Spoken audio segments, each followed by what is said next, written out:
The morning they handed Emmeline Voss off like a piece of disputed livestock. The sky over Redemption Creek was the color of a bad bruise. She was 22 years old. She had a flour sack with 3 dresses in it, a pair of cracked leather boots with the left heel worn down to nothing, and a debt her uncle had signed her name to without asking. $48.60. She'd seen the number herself, written in the courthouse ledger, in the cramped, smug handwriting of Clerk Aldous Fenby. Her uncle hadn't been in the room when she went to look. He'd been at the saloon, same as always, spending money he didn't have on whiskey he didn't need. The man waiting for her outside the courthouse steps was named Rhett Dunmore. He was not what she expected. She'd expected fat, she'd expected old and soft and red-faced with drink, the way men who bought women usually were. Rhett Dunmore was none of those things. He was lean the way fence wire was lean. Not elegant, just stripped down to function. Somewhere close to 40, she guessed, though the high desert sun had done its worst on him, carving the years deep into the skin around his eyes and the corners of his mouth. He wore a canvas duster the color of dried mud, and he stood with one boot propped on the bottom porch step and his arms crossed over his chest, watching her come down the stairs the way a man watches weather moving in off the mesa, measuring it, deciding how bad it's going to be. He had 4 boys. She knew that going in. The clerk had told her in the tone of a man delivering a verdict. Rhett Dunmore, widower, operating a cattle and goat operation on the upper Cimarron Plateau, 4 sons ranging in age from 6 to 16.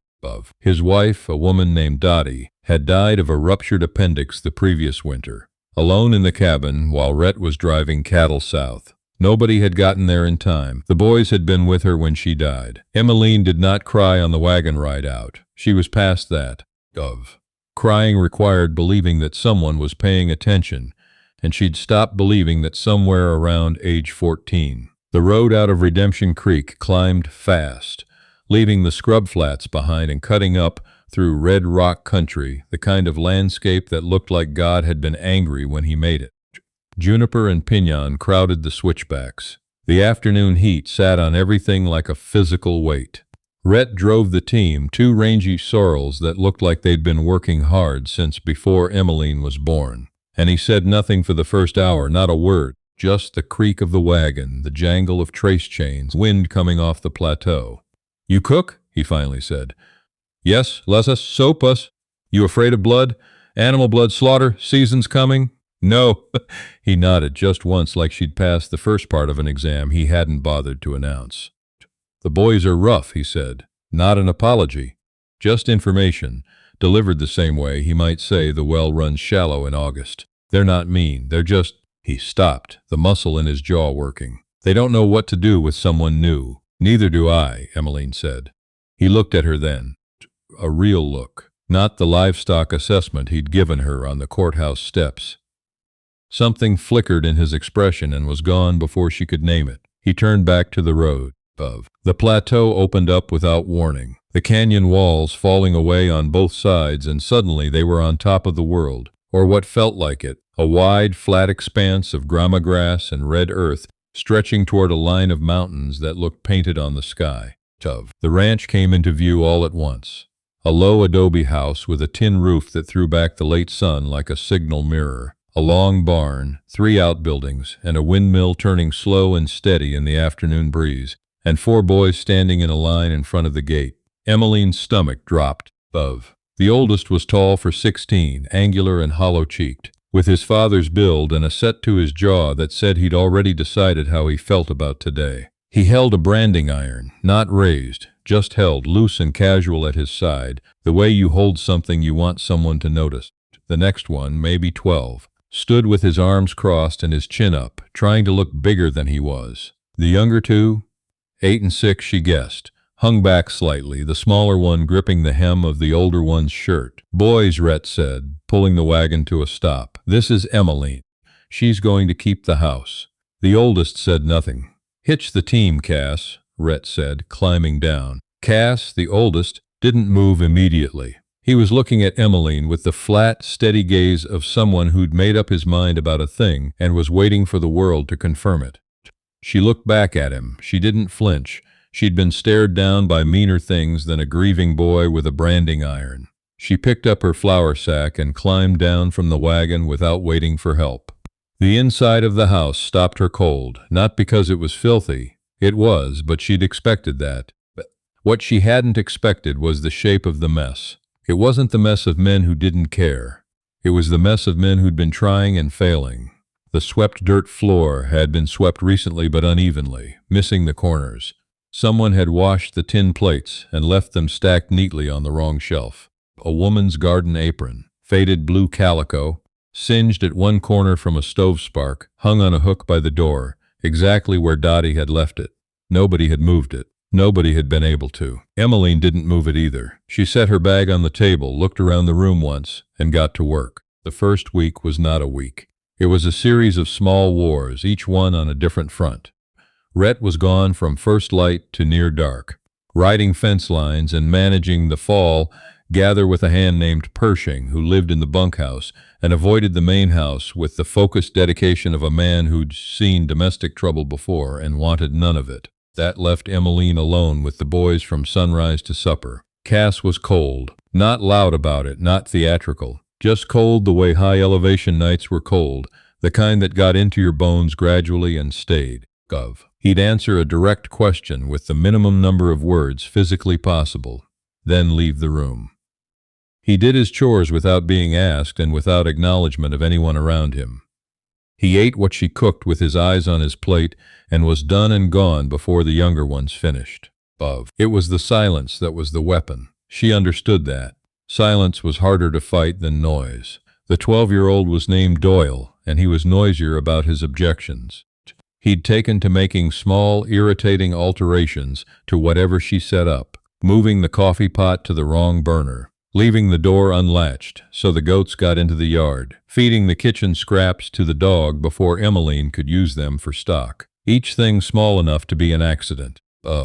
Each thing deliberate enough to be a message. The younger two, Hewitt, who was 8, and the baby of them, a gap-toothed 6-year-old called Pip, were a different situation entirely. They were hungry, not just for food, though she could see they weren't eating enough. They were hungry the way children get who've gone too long without being fussed over. Hewitt had started sleeping in his boots because he couldn't manage the laces himself and was too proud to ask. Pip had a deep, ratty cough that nobody had done anything about, which meant it had been there long enough that they'd stopped hearing it. Emmeline heard it. She started with the cough. She boiled water with dried sage and a scrape of salt, the way her grandmother had done, and made Pip sit with his face over the steam under a towel for 10 minutes every night before bed. He squirmed and complained and knocked the bowl twice. She held it steady both times. By the 5th night, he stopped fighting her. By the 8th night, the cough was lighter. On the 9th night, he came and stood beside her at the stove without being called.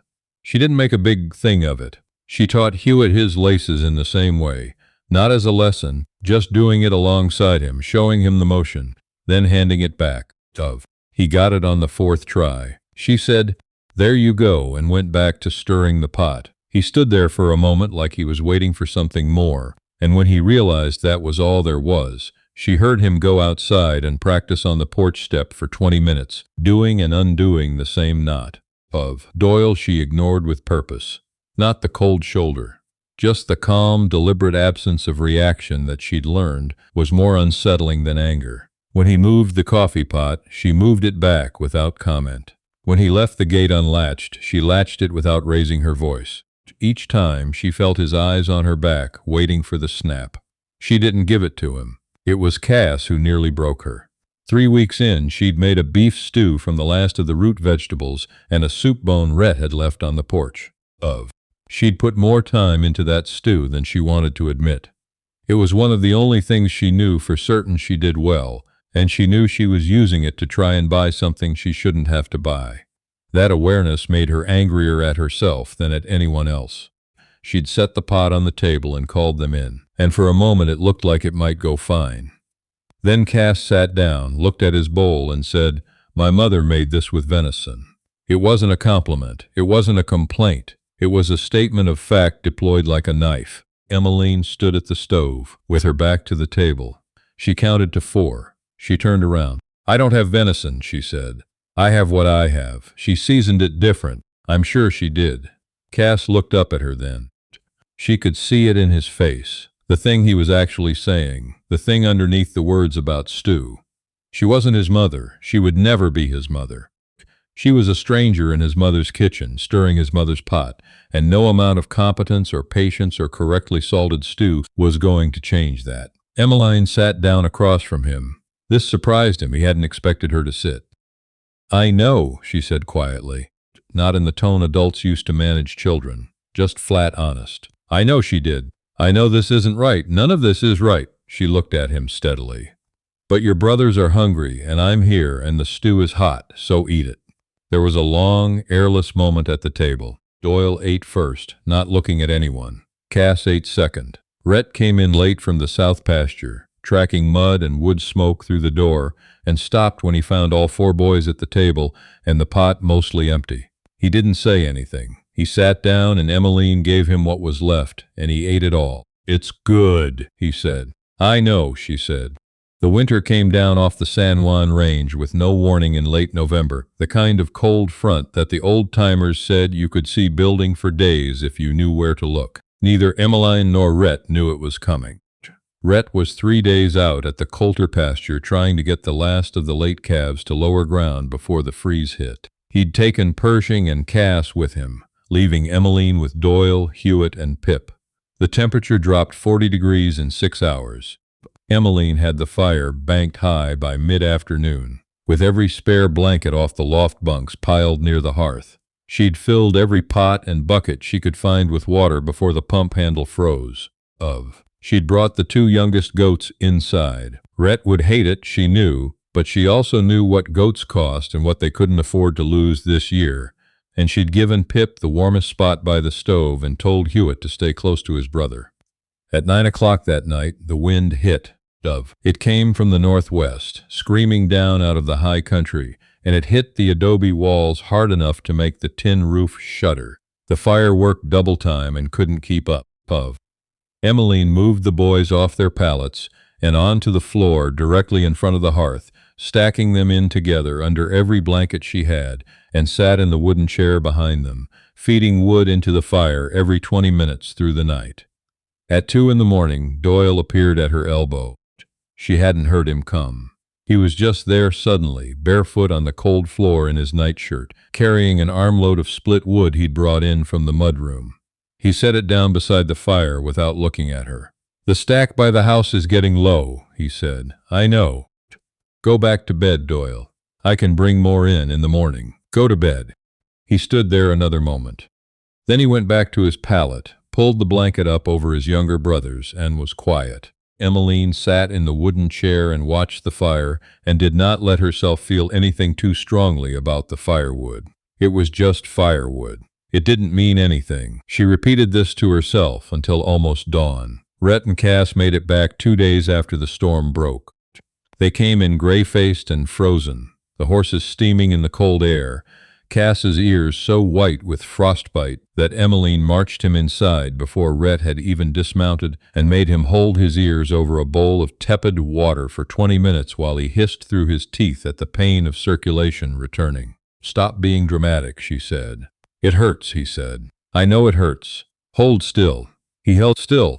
Rhett came inside and found them like that. Cass sitting at the table with his head bent over a bowl, Emmeline standing behind him, and the other 3 boys sprawled near the hearth watching. Rhett looked at the room. The wood stacked high along the south wall, the goats penned in the corner, the fire going strong, the 4 boys alive and warm and fed. He took off his hat. He held it in both hands in front of him. Emmeline, he said. She looked over her shoulder at him. You're letting the cold in, she said. He closed the door. He set his hat on the peg beside the door, not on Dottie's hook, a different peg, and crossed the room to the fire. He stood beside it, thawing. After a moment, without turning around, he said, 2 calves didn't make it. The rest did. How many did you save? 14. More than I expected. Then it was worth going. Yes. A pause. The fire popped. You kept them warm. That's the job, she said, returning to the stew. He was quiet long enough that she thought the conversation was over. Dottie hated that chair, he said. The one by the fire. She said, the back slat dug into her spine. Emmeline glanced at the chair. She'd spent 2 nights in it. She hadn't loved it either. The back slat does dig into your spine, she said. I can fix it, he said. When the ground thaws, all right. Spring came in a mess of mud and melt and noise. The creek behind the lower pasture jumped its banks for 3 days and took 20 feet of fence with it, and the whole household spent 4 days strung out along the waterline repairing it. All of them, including Emmeline, who'd never fixed fence in her life and learned fast that the wire was less forgiving than it looked, and left a long, thin scar along her right forearm to prove it. Cass, working 6 feet away, saw it happen. He finished his stretch of wire, came over, and wordlessly handed her a piece clean from his shirt pocket before going back. She tied it herself. He didn't offer to help. That was right. That was exactly right. The day came in early April when Rhett said he needed to go to Redemption Creek for supplies. It was the first time back since the day he'd driven her out. Emmeline said she'd go. She said it the same way she said most things, plainly without preamble, already moving to get her coat. She didn't ask. There was nothing to ask her of. She wrapped her hair up under her hat and climbed up to the wagon seat and looked straight ahead. Rhett looked at her. He didn't argue. Redemption Creek on a Thursday was quiet enough that you could hear the general store's screen door creak from half a block away. The wagon coming down Main Street drew eyes the way noise draws eyes in a quiet place. Not dramatically, just the slow turning of heads, the pause in conversation. Mrs. Aldous, whose husband ran the feed store and whose mouth ran considerably faster, was standing outside the dry goods store when they pulled up. Emmeline had known her since childhood. She watched the woman's eyes travel from the wagon to Rhett to Emmeline and back, working through the arithmetic of it. Emmeline got down before Rhett finished setting the brake. She went into Hartwell's general store, and she put her list on the counter and she said, 40 pounds of cornmeal, 20 of flour, 10 of salt pork, and I need whatever you've got for wound salve, something strong. She held up her forearm to indicate why, and 2 pounds of horehound candy. Old Hartwell, who had probably heard she'd been brought out to the Dunmore place and probably had opinions about it, squinted at her over the counter. Your uncle was in here last week, he said carefully. Asked about, my uncle's business is his own, Emmeline said. This is mine. Rhett came through the door behind her. He was carrying Pip on one arm. The boy had fallen asleep on the wagon seat and he just picked him up rather than wake him. And he walked up to the counter and set a coin purse down beside Emmeline's list. Fill the order, he said. Hartwell filled the order. Outside, loading the wagon, Emmeline heard Mrs. Aldous saying something in a low voice to the woman beside her. She couldn't make out the words and didn't try. Cass was loading sacks into the wagon bed with the efficiency of someone who'd been doing it since before he was big enough to do it well. Doyle was sitting on the tail of the wagon, legs dangling, eating something Rhett had handed him. Rhett came to stand beside her at the wagon wheel. He was close enough that she could feel the warmth off him in the cool spring air. People are going to talk, he said low. People have been talking since before we left the county seat, Emmeline said. She lifted a sack of cornmeal and swung it into the wagon. Let them. He was quiet for a moment. Then, Pip kept asking for you. When we were out at Coulter, she stopped. She turned and looked at him. He was watching the wagon bed, not her. He kept saying, is Emmeline going to be there when we get back? Rhett said. Every day, like he needed to know. She didn't say anything. There wasn't anything to say that wouldn't be too much. Rhett finally looked at her. The sun was high and behind him, so she had to squint a little to see his face properly. The lines around his eyes were deep. He was, she realized, tired in the way that had nothing to do with sleep. Tired in the long, settled way of a man who'd been carrying more than his share for longer than was fair. He asked me if you were going to stay, Rhett said. What did you tell him? I told him I didn't know. His jaw tightened slightly. I shouldn't have said that. It wasn't fair to him. No, she agreed, it wasn't. They looked at each other. Are you? He said. The spring air moved between them. Down the street, Mrs. Aldous had found a third woman to talk to. Doyle was pretending not to pay attention and failing badly at it. Cass had gone very still in the wagon bed. Emmeline thought about the flour sack she'd arrived with, the cracked boot heel, the 48.60 in the ledger. She thought about the chair by the fire and the apron on the hook, and the 40 degrees that dropped in 6 hours while Rhett was 3 days out, and she kept 4 boys warm through the night on sheer stubbornness alone. She thought about Pip asking every day. Yes, she said. She picked up the next sack and loaded it. That evening, driving back up the plateau road with the wagon heavy and the boys drowsing in the bed, the San Juans turned gold and then rose, and then the deep, burning purple of high desert twilight. Emmeline sat with her hands in her lap, watching the light change on the mesa. Rhett reached over without looking at her and covered her hand with his. Just laid his hand on top of hers. It was calloused and rough and warm from the rains, and he left it there. She didn't pull away. They rode the rest of the way up, in silence, the kind of silence that didn't need filling. With the mesa spreading wide in every direction, and the sky going dark above the peaks and the outline of the ranch coming up, slow on the horizon, like something she'd been heading toward without knowing it. It wasn't the life she'd planned. It wasn't even the life she'd have chosen if anyone had thought to ask her. But somewhere between the apron on the hook, and the stew on the stove and the chair with the broken back slat, and the boy who asked every day if she was coming back, somewhere in all of that ordinary, grinding, unasked-for work, she had stopped being a ledger entry, and the plateau, wide and open and indifferent to the plans of anyone, held them all just the same.